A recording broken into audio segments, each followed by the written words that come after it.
اللہ من الشیطان الرجیم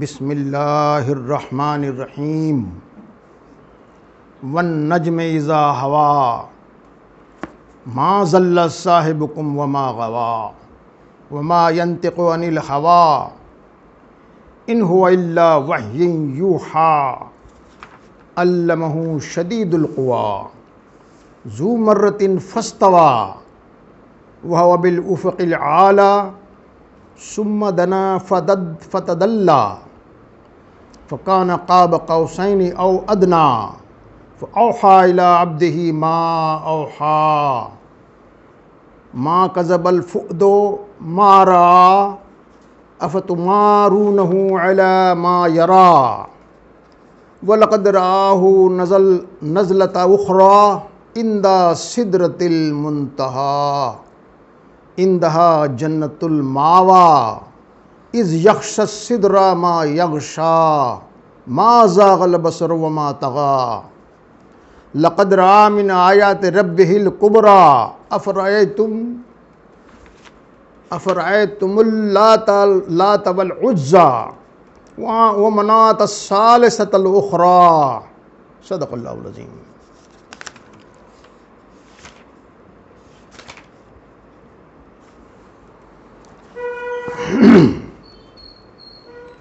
اللہ کے نام سے جو بہت مہربان اور رحم فرمانے والا ہے۔ قسم ہے تارے کی جب کہ وہ گرا، تمہارا صاحب نہ بھٹکا ہے نہ بہکا ہے، وہ اپنی خواہش نفس سے کچھ نہیں بولتا، یہ تو ایک وحی ہے جو اس پر نازل کی جاتی ہے، اسے ایک زبردست قوت والے نے تعلیم دی ہے، جو بڑا صاحب حکمت، بڑا صاحب جمیل اور بڑا صاحب صلاحیت ہے۔ وہ سامنے آ کھڑا ہوا جبکہ وہ بالائی افق پر تھا، پھر قریب آیا اور اس کے اوپر معلق ہو گیا، یہاں تک کہ 2 کمانوں کے برابر یا اس سے کچھ کم فاصلہ رہ گیا، تب اس نے اللہ کے بندے کو وہیں پہنچائی۔ نظر نے جو کچھ دیکھا، دل نے اس میں جھوٹ نہیں ملایا۔ کیا تم اس سے جھگڑتے ہو جسے وہ آنکھوں سے دیکھتا ہے؟ ایک مرتبہ پھر اس نے سدرۃ المنتہا کے پاس اس کو اترتے دیکھا، جہاں پاس ہی جنت الماوا ہے۔ اس وقت سدرہ پر چھا رہا تھا جو کچھ کے چھا رہا تھا، نگاہ نہ چندھیائی نہ حد سے زیادہ متجاوز ہوئی، اور اس نے وہاں اپنی رب کی بڑی بڑی نشانیوں کا مشاہدہ کیا۔ اب ذرا بتاؤ، تم نے کبھی اس لات اور عزیٰ اور تیسری ایک دیوی منات کی حقیقت پر بھی غور کیا ہے؟ صدق اللہ العظیم۔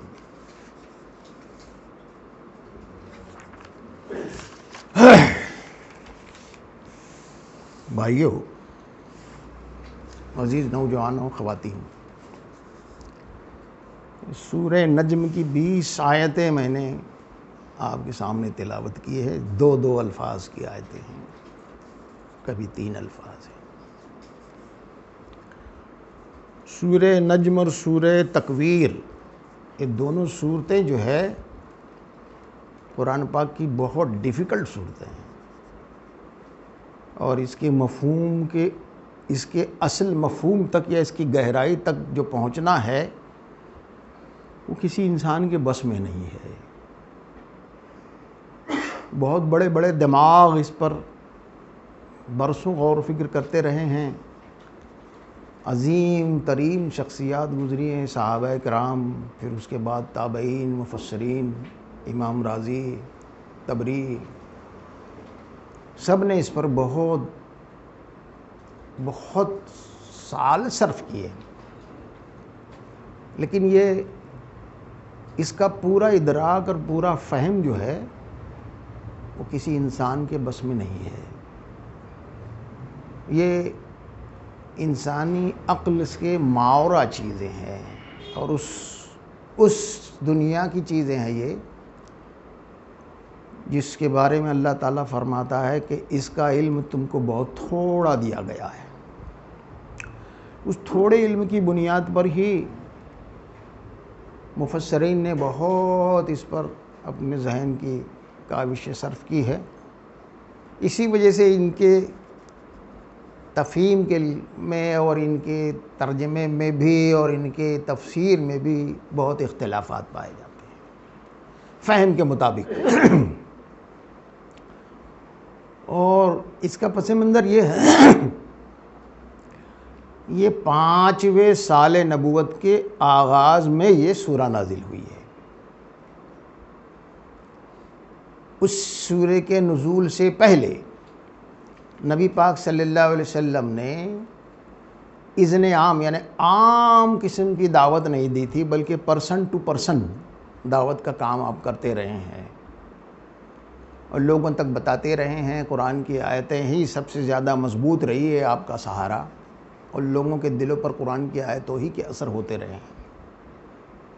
اور یہ پورے 4.5 سال جو ہے کفار قریش جو ہے وہ آپ کے پیچھے لگے رہے. کوئی قافلہ آتا آپ وہاں جاتے، قافلے والوں سے گفتگو کرتے، قبیلے کے سرداروں سے گفتگو کرتے، عام لوگوں سے گفتگو کرتے، اور غلاموں سے گفتگو کرتے، ہر ایک سے گفتگو کرتے، اور لوگوں کے دل جو ہے وہ جیتتے چلے جا رہے تھے. اور کفار قریش کو جو ہے اس سے بڑی تکلیف تھی. ایک تو یہ ہے کہ یہ ان کی برسا برس سے ابراہیم علیہ السلام دین ابراہیمی سے وہ اپنا ناطہ توڑ چکے تھے، آخرت کو بھول چکے تھے، اور شرک کا غلاظت میں لت پت تھے، اور اس کو سمجھتے تھے کہ یہ ہمارے باپ دادا کا دین ہے. ایک بات یہ تھی. دوسری بات یہ تھی کہ یہ دین جو دعوت دیتا تھا اس میں کوئی تفریق نہیں تھی، اس میں کوئی کلاس نہیں تھا انسانوں کے لیے، سب کو ایک کلاس بتاتا تھا. یہ چیز جو ہے وہاں کے بڑے بڑے سرداروں کے لیے اور بڑے بڑے جو چودھری تھے، قبائل کے سردار تھے، لیڈران تھے، اہل شورا تھے، ان کے لیے یہ بڑی تکلیف دہ بات تھی. اس لیے انہوں نے جو ہے کئی طرح کے ہتھ کنڈے ایجاد کیے. ایک تو ان کی سمجھ میں یہ بات نہیں آ رہی تھی کہ اس شخص کا مقابلہ کیسے کریں. تو کبھی وہ یہ کہتے ہیں کہ یہ شخص پر جن سوار ہو گیا ہے جو اس کو کہیں سے الٹی سیدھی سچی خبریں لا کے دیتا ہے اور اس میں یہ اپنا شامل کر کے لوگوں کو بتاتا ہے. ایک دوسری بات یہ تھی کہ اس پر کسی نے جادو کر دیا ہے. دو تیسری بات یہ تھی کہ یہ دیوانہ ہو گیا ہے. تین چوتھی بات یہ تھی کہ کوئی ایک کاہن ہے جو اس کو یہ باتیں بتاتا ہے. وہاں کاہن بھی ہوتے تھے نا، جیسے آج بابا ہوتے ہیں ویسے وہاں کاہن ہوتے تھے، اور وہ اس کو سکھاتا ہے اور یہ وہ باتیں بتاتا ہے. کچھ لوگ کہتے تھے کہ یہ تو پرانی قصے سن کے آیا ہے اور یہ بتاتا ہے. قرآن کے اگینسٹ میں کیا دلیل لائی جائے ان کی سمجھ میں نہیں آ رہا تھا. تو یہ صورتحال تھی، اور جگہ جگہ جا کے وہ جہاں نبی صلی اللہ علیہ وسلم پہنچتے وہاں وہ پہنچ جاتے اور ان کو بولتے اس شخص کے بات نہ سنو، یہ جادو کر دیتا ہے، سحر میں مبتلا کر دیتا ہے. شرک کا جو معاشرہ ہوتا ہے شرک کا، اس میں جو سب سے نمایاں خرابی ہوتی ہے معاشرے کی توہم پرستی ہے. توہم پرستی ہے، اور توہم پرستی کا ایک ہی علاج ہے، ایک خدا کے سوا توہم پرستی ختم نہیں ہوتی. تو یہ صورتحال تھی جس سے نبی پاک صلی اللہ علیہ وسلم بھی پریشان تھے، اور آپ کے لیے یہ کام کرنا بڑا دشوار معلوم ہو رہا تھا. سب سے بڑی بات یہ تھی کہ بچپن سے لے کے 40 سال تک جو نبی صلی اللہ علیہ وسلم کی زندگی ان کے درمیان میں گزری تھی، وہ اچھی طرح جانتے تھے کہ یہ شخص سے زیادہ ایمان والا، مخلص، خدا ترس نیک کمزوروں سے محبت کرنے والا کوئی دوسرا نہیں ہے، اور سارے لوگ آپ کی عزت کرتے تھے۔ بزرگ آپ کو شفقت کی نظروں سے دیکھتے تھے، آپ کے لیے جگہ خالی کرتے تھے، خواتین آپ کو احترام کرتی تھی، بچے آپ کے آس پاس ہوتے تھے، تو پورے مکے میں آپ کی شخصیت بہت نمایاں تھی اپنے اخلاق، کردار اس کے اعتبار سے۔ جھوٹ کبھی آپ کی زبان سے انہوں نے سنا نہیں تھا، تو اب ان کی سمجھ میں نہ آتا تھا کہ اس شخص کا مقابلہ کیسے کریں۔ پھر یہ سورہ پاک نازل ہوئی ہے۔ اس کا بھی پس منظر یہ ہے کہ دو روایتیں ہیں، کہ ایک تو یہ کہ کعبۃ اللہ کے صحن میں کافی بڑا مجمع اکٹھا تھا، اور ایک روایت یہ ہے کہ کہیں جہاں بڑا مجمع اکٹھا تھا، تو اچانک نبی صلی اللہ علیہ وسلم جو ہے وہ کھڑے ہوئے اور آپ کی زبان مبارک سے یہ آیتیں نازل نکلنی شروع ہوئی۔ تو ان آیتوں کی وجہ سے پورا جو مجمع تھا وہ مبہوت ہو گیا، سحر زدہ سا ہو گیا۔ زبان ان کی تھی، زبان کے وہ شناور تھے، زبان کی بلاغت ہے، اس کی پیوریفائی ہے، اس کا لٹریری بیوٹی ہے، اس کا ہائی تھنکنگ کلام ہے، یہ عربوں کے ذوق کی چیز تھی۔ اور اس میں یہ آیتیں آپ نے پیش کی تو سارا مجمع جو ہے، جیسے مراٹھی میں کہتے ہیں، استبدھ ہو گیا، سکتے میں آ گیا، ایک سحر سا طاری ہو گیا۔ اور بعد میں آیت سجدہ آخر بعد میں آئی ہے، وہ میں نے چھوڑ دیا آپ کے سامنے، آپ کی آگے کو ہے۔ جیسی آیت سجدہ آئی، نبی پاک صلی اللہ علیہ وسلم سجدے میں گر گئے، سارا مجمع سجدے میں گر گیا، بے اختیار ہو کر سارا مجمع سجدے میں گر گیا۔ تو یہ اس طرح کی آیتیں ہیں۔ بہت سالوں سے میں سورہ نجم کو مطالعہ بھی کر رہا ہوں، اور کئی بار ارادہ بھی کیا کہ جو کچھ میں سمجھا ہوں مختلف مفسرین کی آراء سے یا کچھ اپنی سمجھ سے، وہ لوگوں کے سامنے پیش کروں، لیکن میری ہمت ہوتی نہیں تھی، اس لیے کہ اس میں مولانا مودودی کی ایک رائے ہے، تو مولانا امین صاحب کی ایک رائے ہے، مولانا تقی عثمانی صاحب کی ایک رائے ہے، امام راضی صاحب کی ایک رائے ہے پہلی آیت میں۔ تو پھر اس سال ایسا ہوا کہ میں اس صورت کو دیکھتا رہا، پھر ہمت کر کے میں نے 29ویں شب کو اس سورہ کا مطالعہ لوگوں کے سامنے رکھا۔ میں کہا جو کچھ بھی ہے رکھنا چاہیے، یہ سورہ بھی لوگوں کے سامنے آنی چاہیے، جتنا جس کا فہم ہے وہ اس کے مطابق اللہ تعالیٰ جو ہے نوازتا بھی ہے۔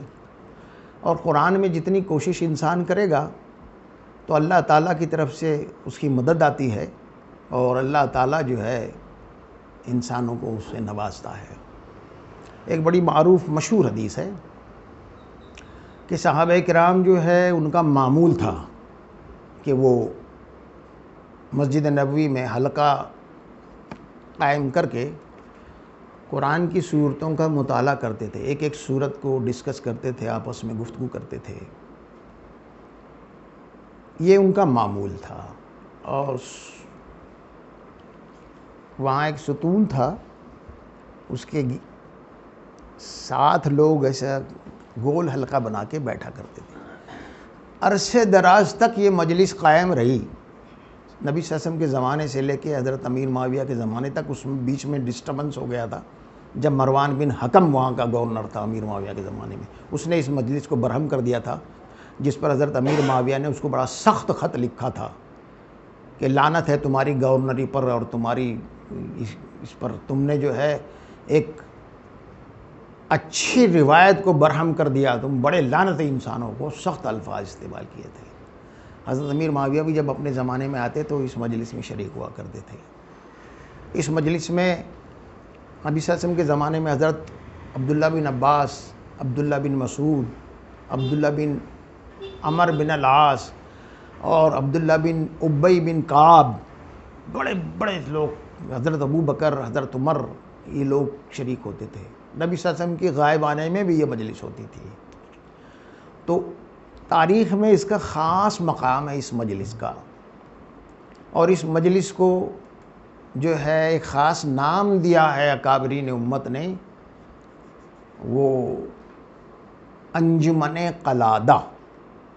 اس مجلس کا نام تھا انجمن قلادہ, اور ریفرنس بھی آتے ہیں پرانی کتابوں میں کہ انجمن قلادہ میں جو یہ گفتگو ہوئی تھی وہاں سے یہ چیز ڈسکس میں آئی تھی اس طرح سے. تو انجمن قلادہ جب لکھ دی جاتی ہے تو اہل علم سمجھ جاتے ہیں اس سے مراد اس مجلس کی ہے. تو اسی مجلس میں نبی صلی اللہ علیہ وسلم جو ہے اپنی کسی ام المومنین کے حجرے میں تھے, اور یہ لوگ ڈسکس کر رہے تھے. تو نبی صلی اللہ علیہ وسلم برآمد ہوئے حجرے سے, اور آپ ان لوگوں کے پاس آئے اور ایک خاص تمہید آپ نے اختیار کی. کہا لوگوں یہ بتاؤ کیا اللہ ایک نہیں ہے؟ تو صحابہ نے کہا اے اللہ کے رسول ہم گواہی دیتے ہیں کہ اللہ ایک ہے. پھر آپ نے دوسرا سوال کیا کہ کیا میں اللہ کا رسول نہیں ہوں؟ تو لوگوں نے کہا ہم گواہی دیتے ہیں کہ آپ اللہ کے رسول ہیں. پھر آپ نے اصل بات بتائی. پھر آپ نے یہ کہا تو پھر آپ لوگ خوش ہو جاؤ, جن چیزوں پر آپ غور و فکر کر رہے ہیں, جس چیز پر آپ غور و فکر کر رہے ہیں قرآن کی آیتوں پر, اس وقت اس کا ایک سرا آپ کے ہاتھ میں ہے اور ایک سرا اللہ رب العزت کے ہاتھ میں ہے. تو یہ سمجھنا چاہیے کہ قرآن پاک پر کوئی بھی انسان جب پڑھتا ہے, اپنی فہم کے مطابق غور و فکر کرتا ہے, تو مفہوم اس کی ذہنی صلاحیت کے اعتبار سے حاصل نہیں ہوتا, بلکہ اللہ تعالیٰ کی طرف سے فریکوینسی چلتی ہے. یہ واحد کلام ہے جس سے اللہ سے ملاقات کی جا سکتی ہے. یہ واحد کلام ہے جس کے ذریعے سے اللہ تعالیٰ سے گفتگو کی جاتی ہے. یہ واحد کلام ہے جس کے ذریعے سے اللہ تعالیٰ سے سوال کیے جاتے ہیں اور اس کا جواب آتا ہے, الفاظ میں نہیں آتا. سوال بھی الفاظ میں نہیں ہوتا. انسان کے اندر جو جستجو ہے وہ سوال کی شکل میں اللہ تعالیٰ تک پہنچ جاتی ہے, اور اس کا مفہوم جواب کی شکل میں انسان کے قلب پر نازل ہوتا ہے. یہ صرف عقیدت کی بات نہیں ہے. 1500 سالہ تجربات جو اس امت کو حاصل ہوئے ہیں, اس قرآن کے غور و فکر کرنے والوں کو حاصل ہوئے ہیں, وہ اس کے لیے بڑی مضبوط دلیلیں ہیں. جی, تو آج ہم بھی اللہ سے دعا گو ہیں کہ ہم نے جسارت کی ہے کہ اتنی مشکل صورت کو جو ہے ہم اپنے زیر مطالعہ لائے ہیں. تو ہمیں یقین ہے کہ اس کا ایک سرا ہمارے ہاتھ میں ہے, ہم گنہگاروں کے ہاتھ میں ہیں, اور ایک سرا جو ہے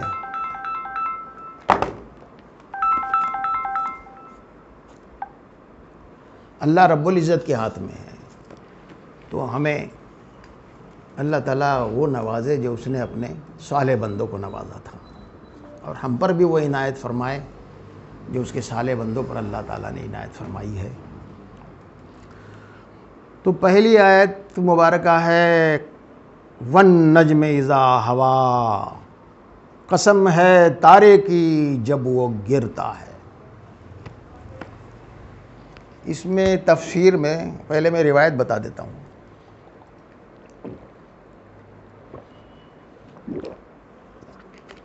ٹھیٹ اس کا ترجمہ, ٹھیک ترجمہ تو یہی ہے, تارا جب کہ وہ گرتا ہے یا گرا, حال اور مضارع دونوں صیغہ ہے. مولانا مودودی نے ترجمہ کیا ہے قسم ہے تارا کی جب وہ غروب ہوا, ہے نا, مفہوم جو جس کے ذہن میں آیا ویسا اس نے کیا. اس کی تفسیر میں مولانا مودودی کا یہ خیال ہے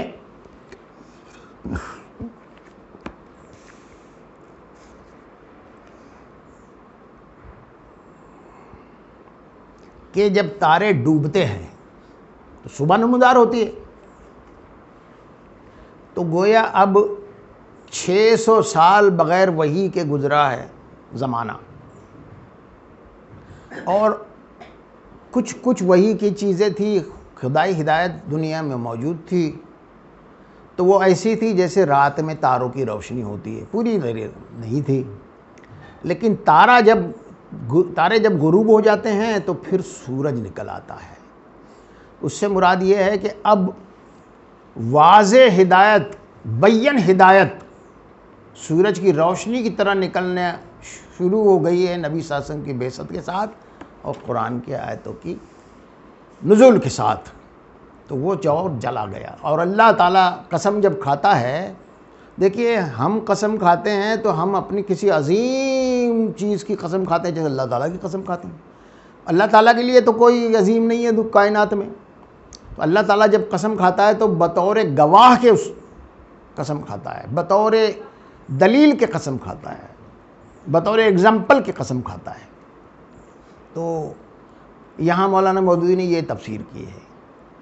مولانا تقی عثمانی صاحب نے تفسیر کی ہے کہ نبی پاک صلی اللہ علیہ وسلم بہت تھوڑے عرصے تک رہیں گے، جس طرح سے تارا آسمان سے چلا اور زمین پر گرتے ہی بجھ جاتا ہے.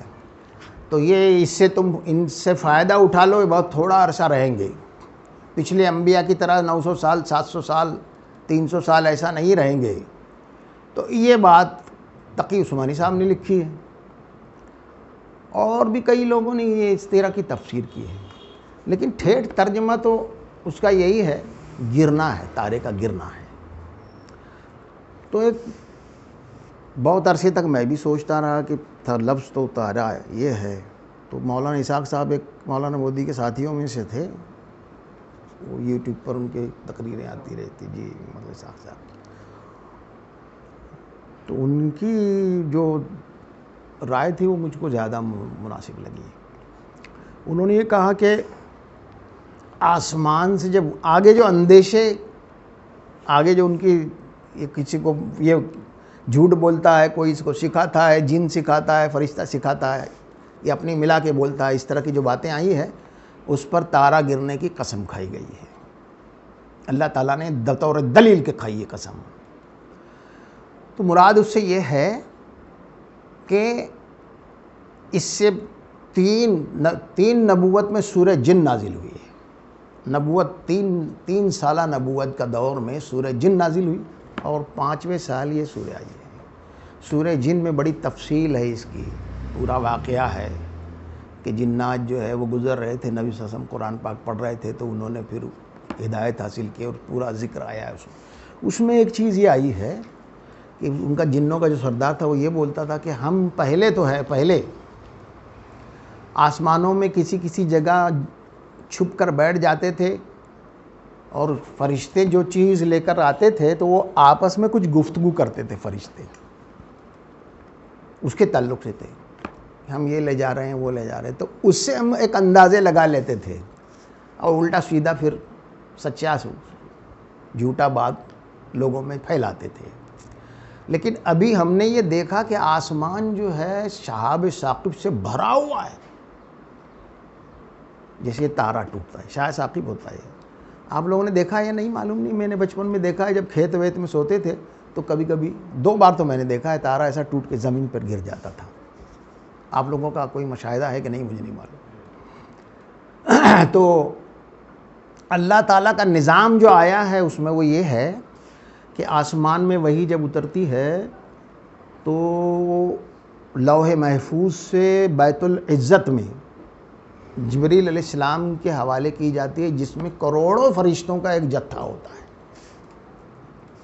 اور پھر بیت العزت اسے کہتے ہیں جہاں کعبۃ اللہ ہے فرشتوں کا، وہاں طواف کرتے ہیں فرشتے اور وہیں سے احکامات لیتے ہیں. تو یہ لوح محفوظ جو اللہ تعالیٰ کے یہاں ایک جگہ ہے، اس میں سے اللہ تعالیٰ ان کے حوالے کرتا ہے قرآن پاک، وہاں سے وہ لیتے ہیں. اور اس کی تفصیل یہ آتی ہے کہ جو سورہ جن میں آتی ہے کہ وہاں سے لے کر قلب محمد تک ایک پوری سیکیورٹی لگ جاتی تھی فرشتوں کی، اور اس کے درمیان سے پھر وہ فرشتے کا ایک جتھا جو ہے وہی کو لے کے قلب محمد تک آتا تھا. تو وہ آپس میں بولے وہاں دیکھا ہم نے کہ شہاب ثاقب کی بھرمار ہے، اور ہم اگر کچھ قریب جاتے ہیں تو ایک تارا ہم کو آ کے مار دیتا ہے. یہ سورہ جن کا میں نے آپ کو بتایا. تو یہ مراد اس میں یہ ہے کہ سورہ جن پہلے آ چکی ہے، لوگ جان چکے ہیں کہ وہی جو آتی ہے اس کے لیے کیا سسٹم اللہ تعالیٰ کا ہے، اس کی حفاظت کا، وہ لوگوں کو معلوم تھا. آج کی طرح نہیں ہے کہ قرآن کی آیتیں لوگ نہیں جانتے. اس وقت ہر کافر قرآن کی آیتیں یاد تھی اس کو، اور اشتیاق سے سنتے تھے،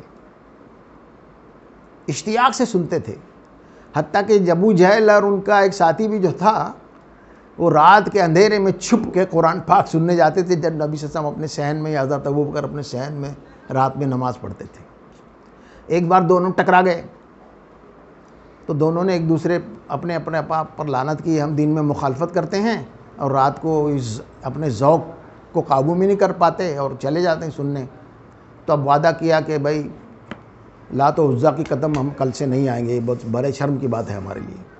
اب دونوں نے یہ سوچا کہ کل تو یہ نہیں آئے گا، اس نے یہ سوچا کل یہ نہیں آئے گا، اور پھر دونوں آ گئے رات میں. تو قرآن کا ایسا ذوق تھا ان کے اندر. تو سورہ جن جب نازل ہو چکی تھی، وہ بھی بڑی غضب کی سورہ ہے، تو وہ جانتے تھے یہ چیز آ چکی ہے، ان کے علم میں تھی. یہ سیکیورٹی وہی کی ایسی ہوتی ہے. تو یہ دلیل مجھے بہت دل کو لگی کہ تارا ٹوٹنے سے مراد یہی ہے. اچھا، یہ دیکھا جائے اب تک سائنس جو جانتی ہے یہ ہے کہ اسپیس میں اگر دور نکل جائے تو اس میں یہ ہوتا ہے کہ سیارے جب ٹوٹتے ہیں نا تو ان کے بہت بڑے بڑے ٹکڑے ہوتے ہیں. اس کا ایک ٹکڑا بھی اگر زمین سے ٹکرا جائے تو زمین فنا ہو جائے. پھر وہ اسپیس میں چکراتے رہتے ہیں، پھر کسی نہ کسی سیارے کی کسی سے شکل میں اندر کھنچاتے ہیں، جیسے دنیا میں بھی آتے ہیں. اب آپ جانتے ہوں گے کہ سیارے کے اوپر جو ایک بہت تھک ہوا کا غول وہ ہوتا ہے، حلقہ ہوتا ہے. اس سے نکلنا بڑا مشکل ہے، یا اس میں داخل ہونا بڑا مشکل ہوتا ہے. راکٹ جب یہاں سے جاتا ہے تو خط استوا سے کراس کر کے، بیچ میں بہت گہرا ہوتا ہے، خط استوا سے کراس کر کے نکلتا ہے، اور خاص قسم کی دھات سے بنا ہوتا ہے. عام قسم کا ہوائی جہاز جائے گا تو تھوڑی دیر میں ہی وہ گیس ہو کے ختم ہو جائے گا. تو وہ جو شہاب ثاقب ہوتا ہے وہ تو ہوتا ہے بہت بڑا، لیکن جب گھستا ہے زمین کے مدار میں تو اس راستے سے گزرتے وہ گیس بن کے کم ہوتے غائب ہو جاتا ہے. کبھی تھوڑا سا ٹکڑا رہ جاتا ہے، وہی زمین پہ گرتا ہے. یہ سائنٹیفک معلومات آج تک حاصل ہوئی ہے. اور پوری کائنات میں یہ سیارے عام طور پر گھومتے رہتے ہیں، جس کو شہاب ثاقب کہتے ہیں. اس کو مراٹھی میں الکا کہتے ہیں، ہندی میں الکا کہتے ہیں. تو اس طرح کے یہ ہوتے ہیں. اللہ تعالیٰ کا نظام ہے وہ اس اعتبار سے ہے، انسانی عقل جو ہے وہ اس اعتبار سے ہے. تو دو دنیایں ہیں، ایک روحانی دنیا ہے، ایک مادی دنیا ہے. مادی دنیا کا انسان مٹیریل اورینٹیشن میں سوچتا ہے، اور روحانی دنیا اس سے بالکل ماورا ہے. اور مٹیریل کی تو کوئی حقیقت نہیں، اصل چیز انرجی ہے جس کو اسپرٹ کہتے ہیں، اور ہم اس کو روح کہتے ہیں. جی، تو یہ چیزیں ہیں. یہ بتایا جا رہا ہے کہ سورہ جن میں تم نے دیکھا ہے کہ وہی جو ہے جب چلتی ہے تو ہمارا سیکورٹی کا سسٹم کیسا ہے. تو پھر تم کہتے ہو یہ تمہارا صاحب، یہاں کا صاحب کا لفظ آیا ہے، ما ضل صاحبکم وما غوا، تمہارا صاحب نہ بھٹکا ہے نہ بہکا ہے. یہاں کہا گیا ہے ایک پریسٹیجیس ایک لفظ لایا گیا ہے جو وہ خود نبی صلی اللہ علیہ وسلم کے بارے میں کہتے تھے. نبی صلی اللہ علیہ وسلم کو اس اعتبار سے ان کے آپس میں تعارف تھا 40 سالہ. وہی قرآن نے اختیار کیا ہے کہ تمہارا اپنا ساتھی جو تمہارے نزدیک صاحب عزت ہے وہ نہ بہکا ہوا ہے نہ بھٹکا ہوا ہے. اور دلیل اس پر یہ ہے کہ تارے کو ٹوٹتا جب ہے اس کی میں قسم کھاتا ہوں. ما صاحبکم وما غوا، نہ وہ بھٹکا ہے نہ وہ بہکا ہے. یہ بڑی مضبوط دلیل ہے. وما ينطق عن الہوا، وہ اپنی خواہش نفس سے نہیں بولتا. یہ تو ایک وحی ہے جو اس پر نازل کی جاتی ہے. وحی کی جو ایک اسٹینڈرڈ ہے ہائر، وہ خود بتاتا ہے کہ یہ نبی صلی اللہ علیہ وسلم کی الفاظ نہیں. اس لیے کہ نبی صلی اللہ علیہ وسلم کے الفاظ میں اور قرآن کے الفاظ میں بہت بڑا فرق ہے. حدیث کے لینگویج میں اور قرآن کی لینگویج میں بہت بڑا فرق ہے. تو یہ تو وہی ہے جو اس پر کی جاتی ہے، وہ اپنے ارادے اور نفس سے نہیں بولتا. نبی صلی اللہ علیہ وسلم کی یہ صفت جو ہے بائبل میں بھی آئی ہے عیسیٰ علیہ السلام کی زبان سے کہ میرا جانا تمہارے لیے فائدہ مند ہوگا. اس طرح کے الفاظ ہیں. میں نہیں جاؤں گا تو وہ نہیں آئے گا، وہ آئے گا تو اپنی زبان سے کچھ نہیں کہے گا، بلکہ خداوند خدا اس کے منہ میں جو ڈالے گا وہی تم سے کہے گا. یہ الفاظ بائبل کے ہیں. حدیث میں یہ آتا ہے، حضرت عمر بن العاص رضی اللہ تعالیٰ عنہ کی حدیث ہے کہ نبی پاک صلی اللہ علیہ وسلم نے حضرت عبداللہ بن عمر بن العاص کو حدیث لکھنے کی اجازت دی تھی. بڑے ذہین لوگ تھے، عرب لوگ. تو انہوں نے نبی صلی اللہ علیہ وسلم سے ایک سوال کیا، اللہ کے رسول کیا آپ جب بہت خوش ہوتے ہیں اور کچھ کہتے ہیں وہ بھی لکھ لوں؟ پھر یہ پوچھا کہ آپ جب غصے میں کوئی بات کہہ دیتے ہیں تو کیا وہ بھی لکھ لوں؟ عام انسان جو ہوتا ہے کتنا ہی زیادہ صاحب تقویٰ و صاحب علم ہو، جب بہت خوش ہوتا ہے تو جو کچھ کہتا ہے وہ بھی توازن نہیں ہوتا اس میں، اور غصے میں جب آتا ہے جو کچھ بولتا ہے اس میں بھی اعتدال نہیں ہوتا. انسانی فطرت ہے یہ. تو نبی صلی اللہ علیہ وسلم نے جواب دیا، اپنی زبان مبارک باہر نکالی، شہادت کی انگلی زبان مبارک پر رکھی، اور آپ نے یہ کہا کہ ہاں میں جو بات غصے میں کہوں وہ بھی لکھنا، اور میں جب خوش ہوتا ہوں جو کچھ کہتا ہوں وہ بھی لکھنا.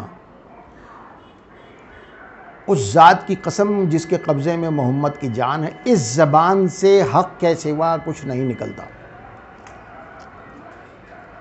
تو یہاں یہ آیت پھر اس کی وہ بات کہہ رہی ہے کہ وہ اپنی خواہش نفس سے کچھ نہیں بولتا.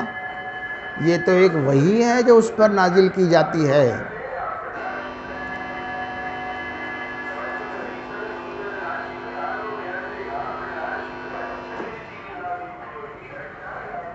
جو وہی ہے جو اس پر نازل کی جا رہی ہے. آواز بیٹھ گئی، ختم ہو گئی؟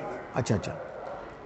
تو جو وہ کہتے تھے نا یہ اپنی بات شامل کر لیتا ہے، کوئی اس کو سکھاتا ہے، اپنی نفس سے بولتا ہے، اس کے لیے جواب دیا جا رہا ہے.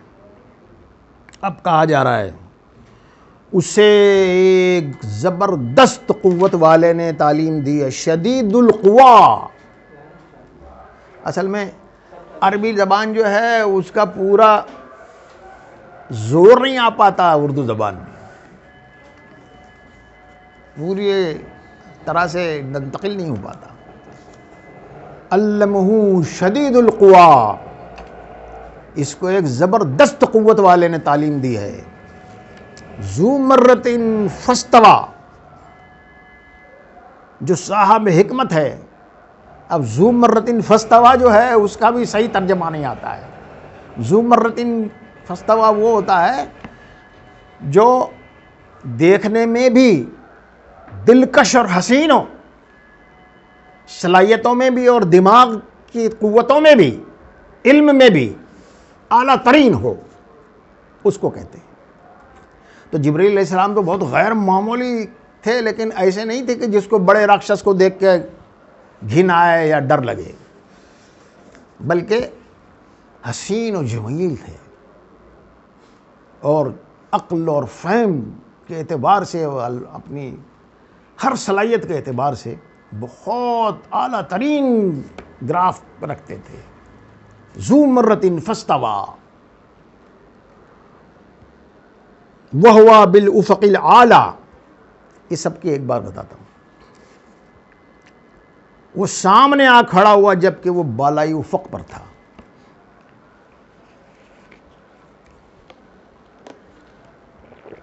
نبی صلی اللہ علیہ وسلم نے جبریل علیہ السلام کو ان کی اصل شکل میں 2 بار دیکھا ہے.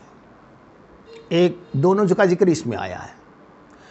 ایک تو معراج کے وقت آپ کو لینے آئے تھے, پھر وہ وہاں تک لے گئے. کہاں تک؟ سدرۃ المنتہا تک. سدرۃ المنتہا پر نبی جبریل علیہ السلام اپنی اصل شکل میں نبی صلی اللہ علیہ وسلم کے سامنے ظاہر ہوئے. ایک بار وہ تھا, اور ایک بار یہ آیت کے نزول سے پہلے ایسی روایت ہے. اور یہ آیت نبی صلی اللہ علیہ وسلم کو اسی اصل شکل میں یہ پہنچائی جا رہی ہے جو اس میں آئی ہے. اور وہ افق جو اوپر کھڑے رہ کے جس طرف سے کوئی سورج نکلتا ہے اس طرف کا آسمان بہت وسیع دکھائی دیتا ہے, بہت وسیع دکھائی دیتا ہے. اب یہ تجربات جو ہے نا, اب ہم شہر میں زندگی میں رہتے ہیں, نہ تارے دیکھتے ہیں نہ آسمان دیکھتے ہیں. تارے تو دکھائی نہیں دیتے شہروں میں. کسی ایسی جگہ چلے جائیے جنگل میں جہاں سے الیکٹرسٹی کی کوئی بھی روشنی نہ آ رہی ہو, تو آپ کو تاروں بھرا آسمان دکھائی دے گا, بھرا ہوا آسمان دکھائی دے گا. کبھی آپ کو تجربہ ہوا یا نہیں ہوا ہے نہیں معلوم. بہت سے لوگ شہر میں پیدا ہوتے شہر میں مر جاتے ہیں. یا کبھی صحرا میں کھڑے رہیے جب دور دور تک آبادی بستیاں نہ ہو, وہاں کی رات اور وہاں کی صبح کا نظارہ کیجیے تو اللہ تعالیٰ کی وسیع اور عظمت کا نشان وہ ہوتا ہے. علامہ اقبال نے اپنا ایک تجربہ بیان کیا ہے کہ جب پہلی مرتبہ وہ لنڈن کے سفر میں جا رہے تھے تو اس وقت اس جہاز سے جاتے تھے, پانی کے جہاز سے. تو اس وقت جو انہوں نے عرشے پر کھڑے ہو کے سمندر کو دیکھا, اس وقت کا کیفیت یہ لکھی ہے کہ اللہ تعالیٰ کی عظیم عظمت اور وسعت کا مجھے یہاں جو تجربہ ہوا اس سے پہلے نہیں ہوا. عظمت اور وسعت کا. تو یہ تو وہ رات دن دیکھا کرتے تھے. آپ اگر ابھی سعودی کوئی گیا ہو تو طائف سے نکل کے جاتے ہیں جب, یا مدینے سے جاتے 200-300 میل تک کے جو ہے کوئی بستی نہیں ہوتی, خاص طور سے رات میں اگر آپ دیکھیں تو, اور تاروں بھری رات ہو اور چاند نکلا ہوا ہو. میں نے مشاہدہ کیا ہے تو ایک عجیب منظر ہوتا ہے. تو یہ بالائی افق سے وہ ظاہر ہوئے, پھر قریب آیا اور اوپر معلق ہو گیا. معلق سے مراد لٹک گیا, یہاں تک کہ 2 کمانوں کے برابر یا اس سے کچھ کم فاصلہ رہ گیا. ناپتے ہیں نا ہم, ناپتے ہیں اتنے میٹر اتنے میٹر, تو اس زمانے میں کمانوں سے ناپتے تھے. 2 کمان کا فاصلہ, 3 کمان کا فاصلہ. دیہاتوں میں, یو پی کے دیہاتوں میں 2 باس 3 باس کا فاصلہ, اس طرح سے لوگ سوچتے ہیں. اب یہ قریب آیا اور لٹک کیوں گئے؟ نیچے اتر کے کیوں نہیں دی؟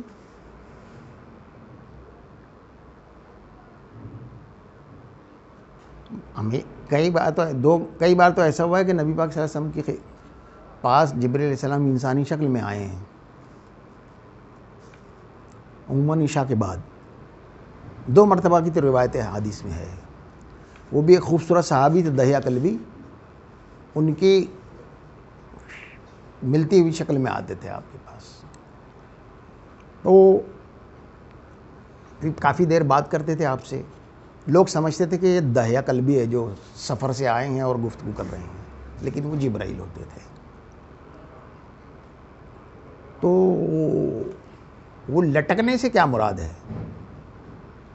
اچھا, فرشتے جو نبی صلی اللہ علیہ وسلم سب جب بھی آئے ہیں گھر میں بھی دروازے سے نہیں آئے ہیں. جیسے ہم جاتے ہیں نا کسی کے گھر میں تو دروازے داخل ہوتے ہیں نا, ایسے نہیں آئے کبھی بھی. جبرائیل بھی یا کوئی بھی فرشتہ چھت میں سے نیچے آئے ہیں ہمیشہ. ان کے لیے کوئی چیز رکاوٹ نہیں ہے، فرشتوں کے لیے کوئی چیز رکاوٹ نہیں ہے. تو اس طرح سے وہ آئے ہیں. لٹکنے سے مراد یہ ہے، معلق جو ہو گئے اس سے مراد یہ ہے، دیکھیے دو دنیایں ہیں، ایک ملکوتی دنیا ہے، ایک ناسوتی دنیا ہے. ایک مادی دنیا ہے، ایک روحانی دنیا ہے. تو جبریل آتے ہیں وہاں سے، اور پھر یہاں مادی دنیا میں بندہ ہے، اس تک وہیں پہنچانی ہے. تو ان کی فریکوینسی وہیں سے قائم رہتی ہے، اس سے وہ لٹکے رہتے ہیں. یہ کیا کر رہے ہیں؟ یہ صاحب کیا کر رہے ہیں؟ سن رہے ہیں جی؟ تو ان سے ان کا فریکوینسی قائم رہتی ہے، اور توڑ کر مادی دنیا میں نہیں آتے. سمجھ رہے ہیں نا؟ اللہ تعالیٰ کی ذات پاک یا ان کا جو انتظام ہے اس سے ان کا سلسلہ قائم رہتا ہے. ایک بات آپ کو اور میں بتا دوں کہ جب فرشتے وہی لے کے چلتے ہیں اور قلب محمد پر نازل کرتے ہیں تو ایسا نہیں ہے ہماری طرح کہ میں نے یہ ان کے حوالے کر دیا، اب لے جا، مجھے معلوم ہی نہیں کب گئے، کہاں پہنچے. ایسا نہیں ہے. سورہ مریم میں آیت آتی ہے کہ وقفہ ہو جاتا تھا نا وہی میں، تو نبی پاک صلی اللہ علیہ وسلم نے ایک مرتبہ جبریل علیہ السلام سے یہ کہا کہ اے جبریل تم جلدی جلدی آیا کرو، میرا جی چاہتا ہے تم جلدی جلدی آیا کرو. تو فرشتے کا تو معاملہ ایسا ہوتا ہے نا کہ اس کو جتنے الفاظ اللہ تعالیٰ نے دیے اتنے ہی وہ دے گا، اس سے زیادہ نہیں کرے گا، اس سے زیادہ نہیں کرے گا بات. جبکہ میں نے ابھی جو وہ حدیث آپ کو سنائی نا دہیہ کلبی کی، دہیہ کلبی کئی مہینوں کے سفر سے آتے تھے، اور جب آتے تو حضرت اسامہ بن زید، حضرت حسن یا حضرت حسین چھوٹے چھوٹے بچے تھے تو ان کے قریب آ جاتے تھے اور وہ کچھ میٹھی چیزیں حلوہ ولوا ان کے لیے لاتے تھے. اب جب جبریل آئے تو وہ سمجھے دہیہ قلبی ہے، وہ آ کے ان کو مانگنے لگے مٹھائی، یہ وہ لپٹنے کی کوشش کرنے لگے. اب جبریل ان کی طرف دیکھ بھی نہیں رہے ہیں. تو نبی پاک صلی اللہ علیہ وسلم نے بچوں سے کہا بیٹا یہ دہیہ قلبی نہیں ہے، یہ جبریل علیہ السلام ہے، یہ تمہاری طرف دیکھیں گے بھی نہیں. آپ سمجھ رہے ہیں؟ تو سورہ مریم میں یہ جواب لے کر آئے جبریل علیہ السلام کہ اللہ کے رسول ہم جب آپ کے پاس آتے ہیں تو اپنے ارادے سے نہیں آتے، آپ کے رب کی اجازت سے آتے ہیں. اور جب ہم آپ کے پاس آتے ہیں تو ہمارے آگے پیچھے دائیں بائیں اللہ کی نظریں ہوتی ہیں.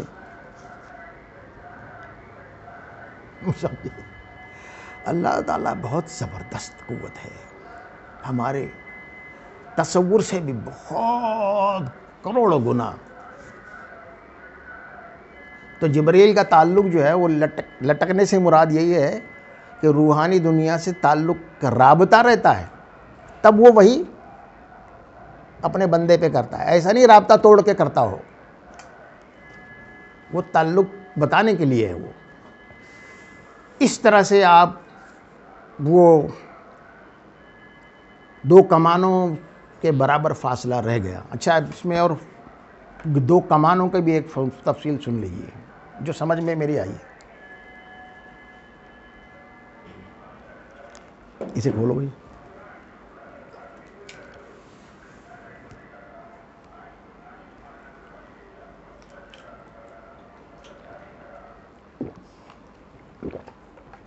دیکھیے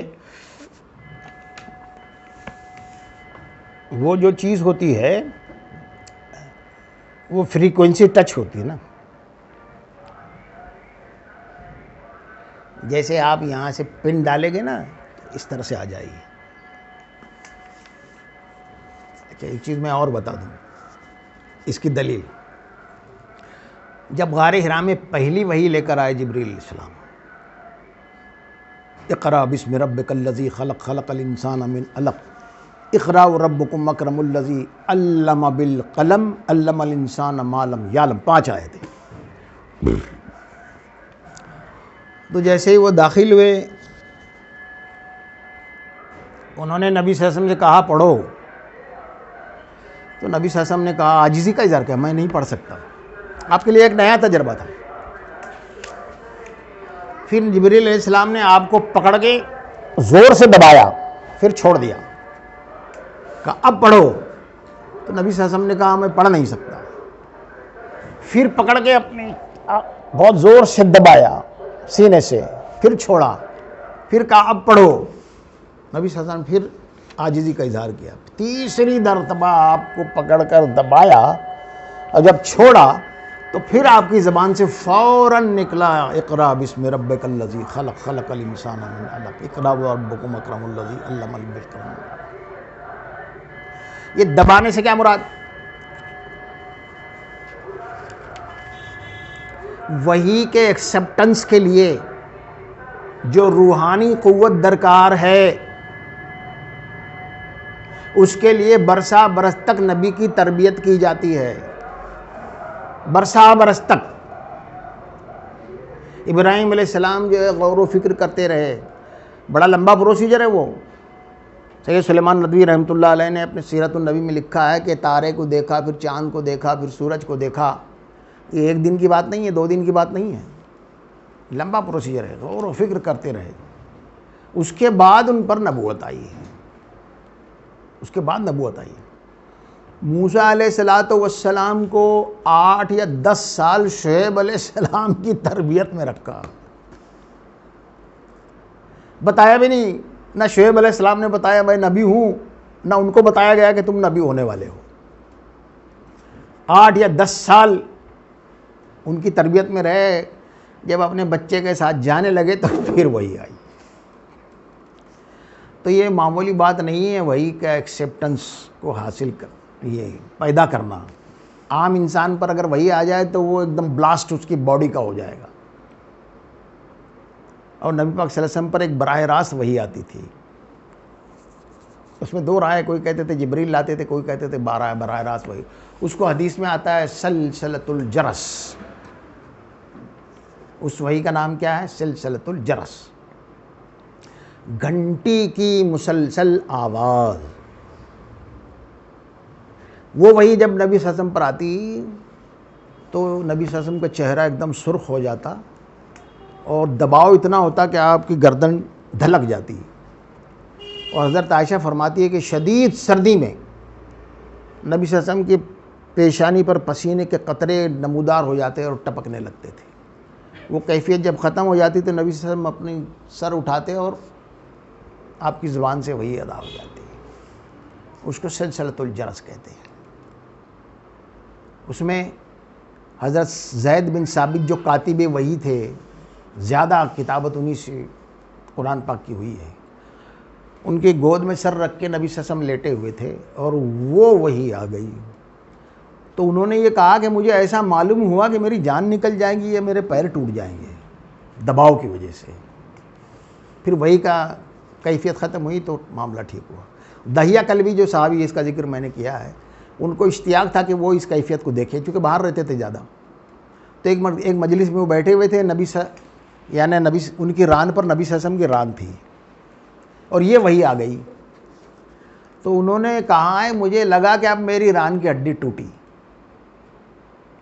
جب ناقے پر سوار ہوتے نبی صلی اللہ علیہ وسلم، اونٹ پر بیٹھتے تو اونٹ کے پیر کانپنے لگ جاتے، دھب سے وہ بیٹھ جاتا اور سینہ زمین سے لگا دیتا تھا.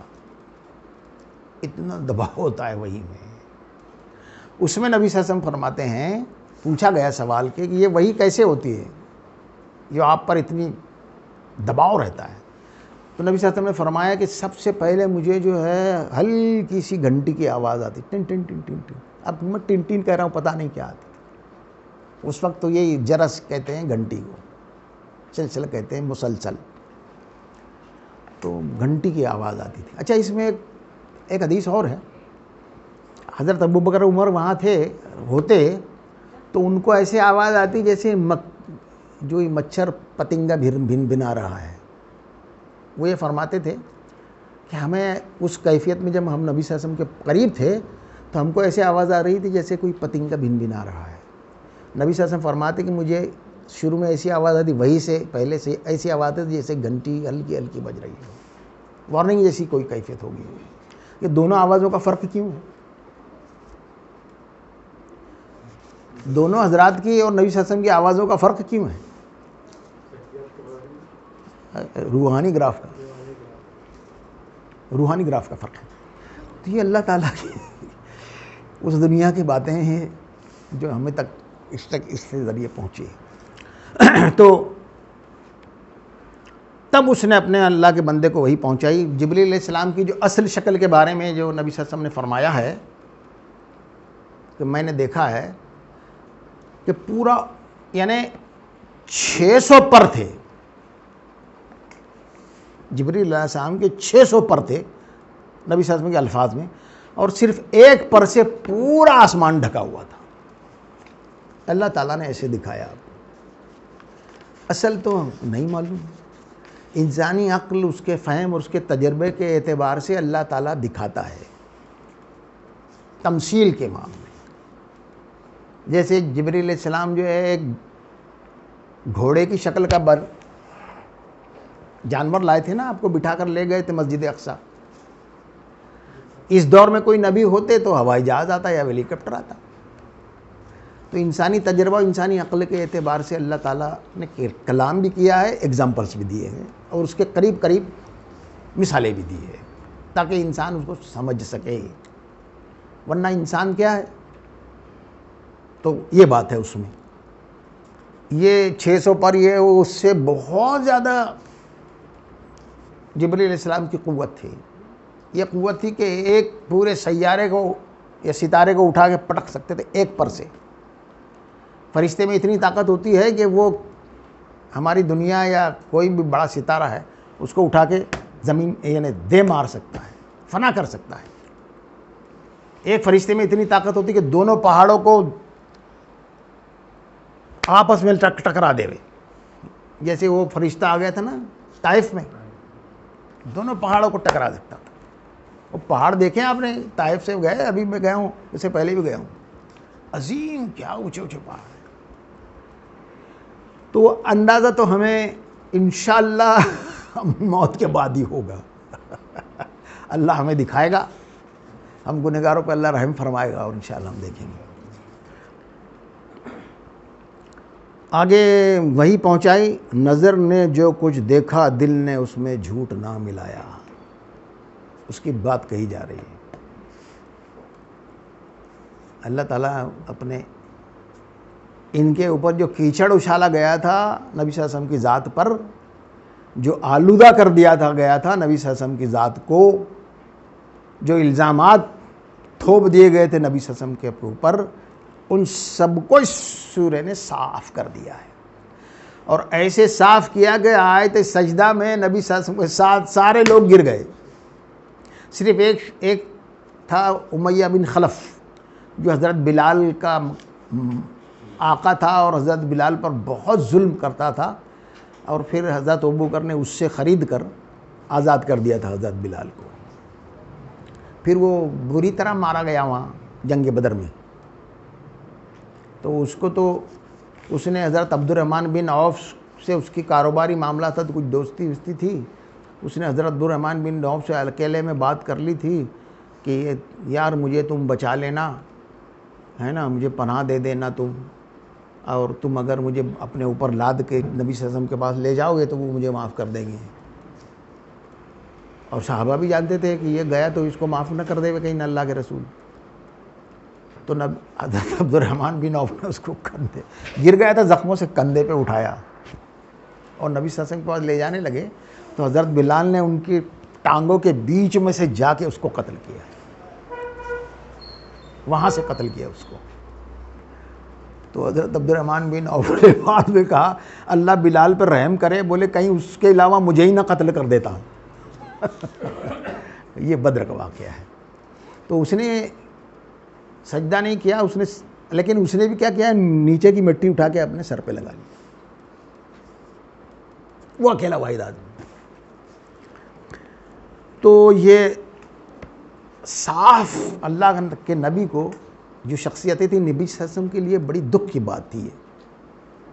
کبھی آپ کو کچھ کہا جا رہا ہے، کبھی آپ کو کچھ کہا جا رہا ہے، کبھی آپ کو جھوٹا کہا جا رہا ہے، کبھی جادوگر کہا جا رہا ہے، کبھی جادو کیا ہوا کہا جا رہا ہے، کبھی مجنون کہا جا رہا ہے، کبھی کاہن کہا جا رہا ہے، کبھی کہا جا رہا ہے کہ یہ کسی کاہن سے سیکھ کے بتاتا ہے، کبھی کہا جا رہا ہے کوئی بتاتا ہے یہ اپنی بات ملا کے بتاتا ہے۔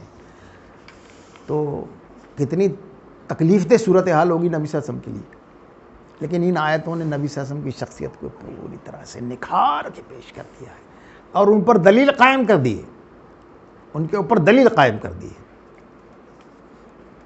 اور اس نے جھوٹ کو نہیں ملایا ہے۔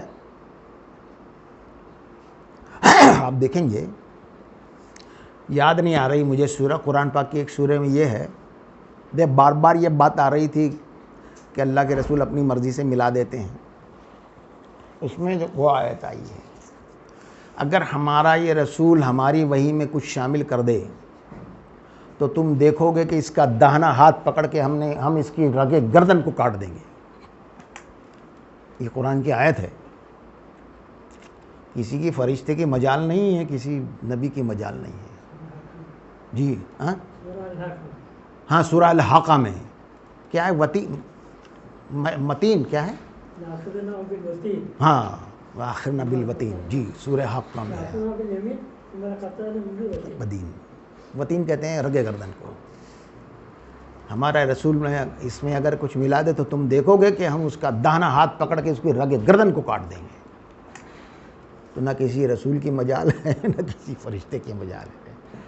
فرشتے تو پوری اس کی کانپتے ہیں اللہ تعالیٰ کے سامنے کھڑے ہوتے ہیں جب تو۔ اور یہ دیکھا جائے گا کہ وہ بات آتی ہے نا، رسولوں کی حاضری کا وقت آ جائے گا تو رسول بھی وہاں خوف زدہ ہوں گے۔ عیسیٰ علیہ السلام کے بارے میں یہ آتا ہے سورہ مائدہ کی آخری آیتیں۔ عیسیٰ علیہ السلام کو جب لایا جائے گا سامنے اور پوری امت ان کے سامنے ہوگی تو اللہ تعالیٰ ان سے مخاطب ہوگا، عیسیٰ بتا، کیا میں نے تجھے کہا تھا ایک بات کہنے کے لیے ان کو کہ تو اور تیری ماں میری خدائی میں شامل ہے؟ تو عیسیٰ علیہ السلام کا جواب بھی وہاں آیا ہے، اے بار الہ، تو جانتا ہے کہ میں نے ان سے کیا کہا ہے، اور تو نے تو وہی کہا ہے مجھ سے جو میں نے ان سے کہا ہے۔ جب تک میں ان کے درمیان تھا تو ان کا نگراں تھا، اب میں آ گیا ہوں تو میں نگراں نہیں ہوں۔ پھر ہر نبی کو اپنی امت سے بڑی محبت ہوتی ہے۔ پھر عیسیٰ علیہ السلام کی دو جملے آئے، اے بار الہ، تو اگر انہیں سزا دے تو یہ تیرے بندے ہیں، اور تو اگر انہیں معاف کر دے تو تو عزیز اور رحیم ہے۔ لیکن فطری قانون جو ہوتا ہے اس میں اللہ کے فیصلے، نبیوں کی دعا ریجیکٹ ہو جاتی ہے۔ اللہ تعالیٰ کا فیصلہ ہے، جو فیصلہ ہوتا ہے وہ اللہ کا ہوتا ہے۔ ابراہیم علیہ السلام نے قوم لوط کے بارے میں بڑا ہی جھگڑا کیا نبی صلی اللہ علیہ وسلم اللہ تعالیٰ سے۔ آیت میں یہ آیا ہے کہ ابراہیم ہم سے جھگڑنے لگا کہ اس کو ٹال دیں ہم اور مہلت دیں۔ ابراہیم ہم سے جھگڑنے لگا اس لیے کہ وہ حلیم تھا، مگر ہم نے کہا ابراہیم ہمارا فیصلہ ہو چکا ہے۔ تو یہ بات تھی، نظر نے دیکھا اور جھوٹ اس نے نہیں ملایا۔ کیا تم اس کے لیے اس بات پر جھگڑتے ہو جو اس نے دیکھی ہے؟ وہ کبھی جھوٹ نہیں بولتا۔ اور ایک مرتبہ اس نے سدرۃ المنتہا کے پاس اس کو اترتے دیکھا جہاں جنت الماوا ہے۔ بڑی مشکل آیت ہے یہ۔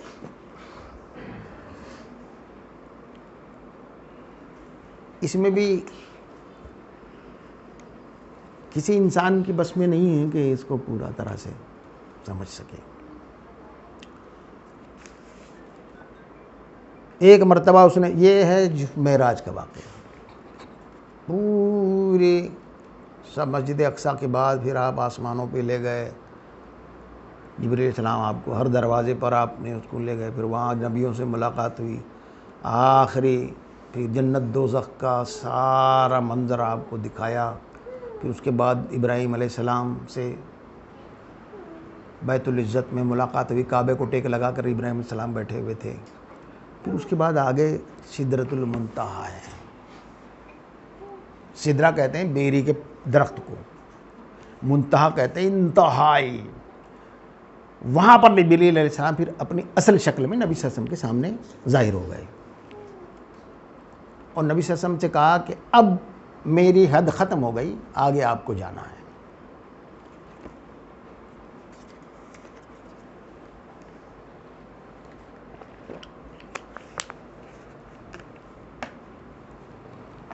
اب بڑا مشکل یہ ہے، حضرت عبداللہ بن عباس یہ کہتے ہیں کہ اللہ تعالیٰ سے ملاقات ہوئی، اللہ کو دیکھا نبی صلی اللہ علیہ وسلم نے، ایک حدیث میں یہ کہتے ہیں۔ دوسرے حدیث میں عبداللہ بن عباس کہتے ہیں کہ نبی صلی اللہ علیہ وسلم نے دل کی آنکھ سے نبی دیکھا۔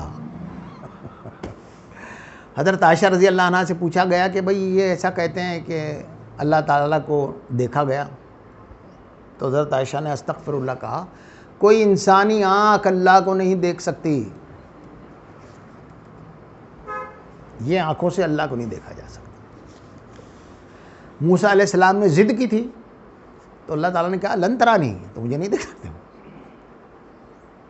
اچھا تو پہاڑ کو دیکھو سامنے، اس پر اللہ تعالیٰ نے اپنی تجلی ڈالی تو پہاڑ میں آگ لگ گئی اور وہ بے ہوش ہو گئے موسیٰ۔ آپ نے یوٹیوب میں دیکھا ہوگا سارے پہاڑوں کے بیچ میں ایک پہاڑ ہے جو کالا ہے، ابھی بھی ایک دم سیاہ ہے، نہیں دیکھا ہوگا تو ضرور دیکھنا، تور جو ہے بیچ میں، پوری پہاڑ کالا ہے، آس پاس کے پہاڑ ایسے نہیں ہیں۔ تو جی ہاں بدر کے راستے میں نے دیکھا ہے، اس نے اپنی بڑی بڑی نشانیاں دیکھی۔ بدر کے راستے میں نہیں ہے وہ، نہیں نا بدر کے راستے میں نہیں ہے، وہ اس طرف کو ہے، فلسطین میں۔ پھر وہ ایک حدیث، دو حدیثیں ہیں، کیونکہ لوگوں کو اشتیاق ہوتا ہے نا، تو لوگوں نے نبی صلی اللہ علیہ وسلم سے پوچھا اللہ کے رسول آپ یہ بتائیے کہ آپ نے اللہ تعالیٰ کو دیکھا؟ تو نبی صلی اللہ علیہ وسلم بتاتے ہیں کہ میں نے صرف نور ہی نور دیکھا۔ پھر پوچھا، دوسری مرتبہ آپ سے پوچھا گیا کہ اللہ کے رسول آپ نے اللہ تعالیٰ کو دیکھا؟ کہا کہ اللہ تعالیٰ کی ذات اور میرے درمیان نور ہی نور تھا، گویا نہیں دیکھا۔ اب وہ تو پوری دنیا ہی نورانی دنیا ہے۔ اب بیری کا درخت کیا تھا؟ اذ یغش السدر ما یغش، ان سدرۃ المنتہا عندہا جنت الماوی اذ یغش السدرۃ ما یغش۔ بیری کے درخت پر چھایا ہوا تھا جو کچھ کے چھایا ہوا تھا۔ جب کوئی بلیغ بات کہنی ہوتی ہے نا تو اس کی اصل چیز کو چھپا کے ایک چیز بتا کہ تصور اس کو پورا کر لے، انسانی تصور فہم اس کو پورا کر لے۔ یہ نہیں بتایا کیا چھایا ہوا تھا، یہ بتایا گیا کہ اس پر چھایا ہوا تھا جو کچھ کے چھایا ہوا تھا۔ یہ بڑی بلیغ انداز ہوتا ہے، اس لیے کہ وہ بات نہیں بتائی جا سکتی جو تصور میں آ سکتی ہے، اس بات کو، اس کے لیے الفاظ نہیں ہے۔ بلکہ یہ کہوں گا میں کہ یہ جو چیز، یہ معاملے سامنے آ رہے ہیں اس میں عربی زبان میں بھی وہ قوت نہیں ہے کہ وہ بتا سکے، لیکن اور کسی اور زبان کا تو سوال ہی نہیں، انسانی لینگویج جو ہے اس کا کوئی سوال ہی نہیں۔ تو وہاں جنت الماوا ہے۔ جنت الماوا کیا چیز ہے؟ تو حدیثوں میں آتا ہے کہ ہم سب سے پہلے جو ٹھہریں گے جا کر، سب سے پہلے جس جگہ ٹھہریں گے نیک لوگ، وہ جنت الماوا ہے۔ پھر وہاں پر جو ہے جیسے ہم لوگ کسی جگہ ٹھہر جاتے ہیں نا جا کے پہلے، پھر وہاں فریش ہو جاتے ہیں، کچھ ناشتہ واشتہ کر لیتے ہیں، یہ کر لیتے ہیں، ہاں پھر کہیں شادی وادی میں فنکشن میں جاتے ہیں، تو یہ جگہ اس طرح کی ہے۔ سب سے پہلی ضیافت ہمارے وہاں ہوگی، وہ کیا ہوگی؟ مچھلی کی کلیجی اور روٹی۔ قرآن پاک میں ہے مچھلی کا جگر اور روٹی ہوگی، سب سے پہلی غذا جنتیوں کی۔ یہ جنت الماوا میں پہلا اسٹے یہاں ہوگا، پھر یہاں سے بتایا جائے گا آپ ادھر، آپ ادھر، آپ ادھر، آپ ادھر، آپ ادھر، پھر درجات کے اعتبار سے بھیجا جائے گا اللہ تعالیٰ کی.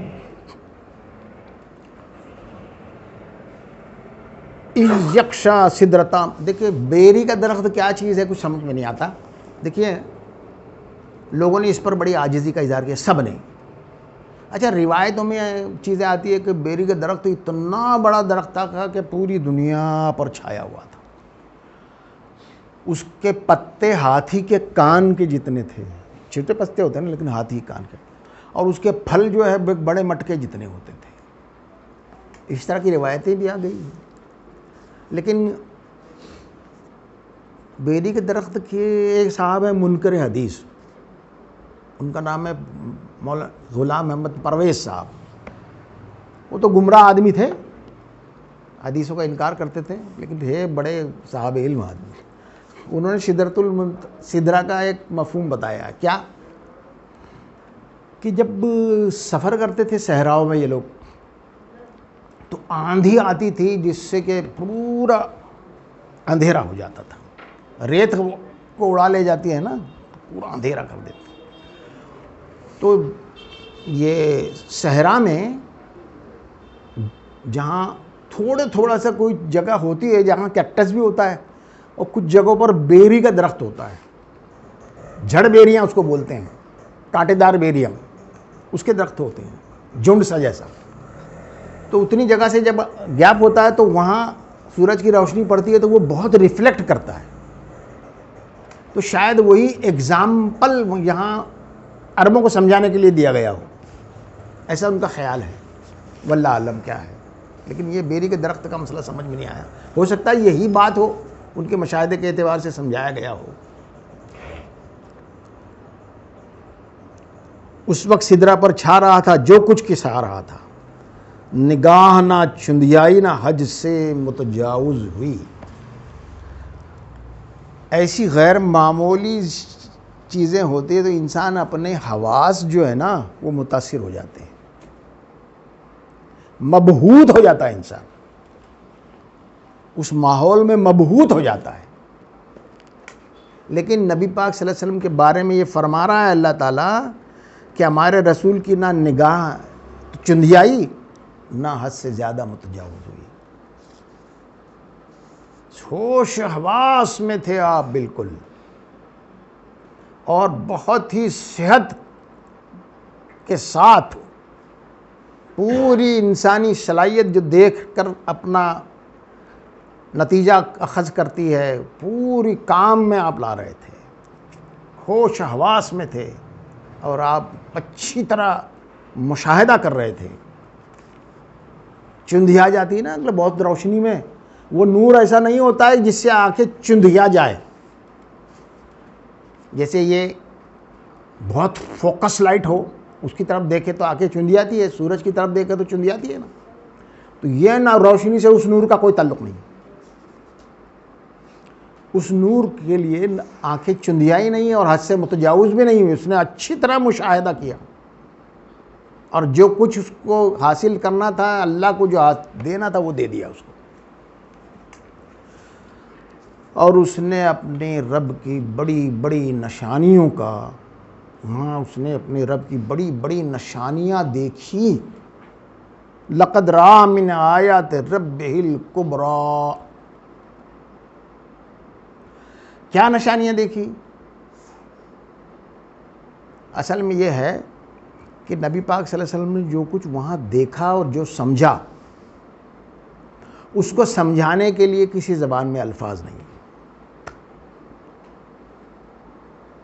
آپ اس کو سمجھا بھی نہیں سکتے تھے.